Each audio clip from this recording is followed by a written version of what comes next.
Hello, అందరికీ hi అండి. గోదావరి జిల్లాలో కొల్లేరు సరస్సుకొని ఆనుకుని ఉన్న ఒక అందమైన గ్రామం అండి ఇది. ఈ గ్రామం పేరు సాయన్నపాలెం. ఈ ఊరిలో చుట్టూ ప్రకృతి నడుమ మధ్యలో ఒక రావి చెట్టు ఉందండి, రావి వృక్షం. ఆ వృక్షం దగ్గర నాగమ్మ తల్లి వెలిసిందండి. ప్రకృతి ఒడిలో నిర్మించిన ఈ దేవాలయం వ్యూ ఒకసారి చూడండి, చాలా బాగుంది.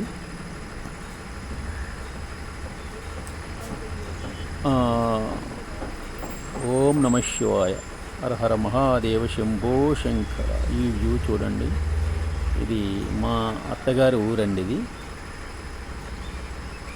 చుట్టూ ప్రకృతి చూడండి ఎంత అందంగా బాగుందో.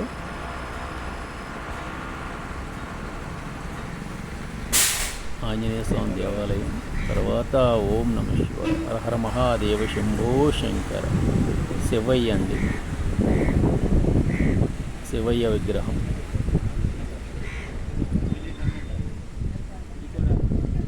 పక్కన మనకి చూడండి కనిపిస్తుంది రావి చెట్టు. రావి చెట్టు దగ్గరే దేవాలయాన్ని నిర్మించారండి. నాగమ్మ తల్లి అక్కడే వెలిసింది, ఇక్కడే.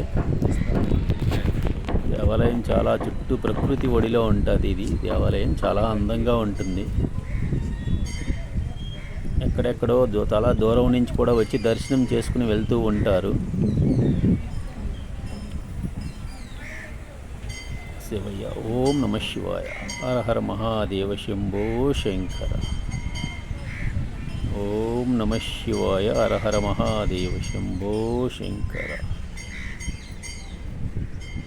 ఓం నమ శివాయ, ఓం నమ శివాయ. కొల్లేరు సరస్సుకి ఆనుకుని ఉంటుందండి ఈ గ్రామం. ఓం నమ శివాయ, హర హర మహాదేవ, శంభో శంకర. ఓం నమ శివాయ, హర హర మహాదేవ, శంభో శంకర. నాగమ్మ తల్లి దేవాలయం అండి ఇది.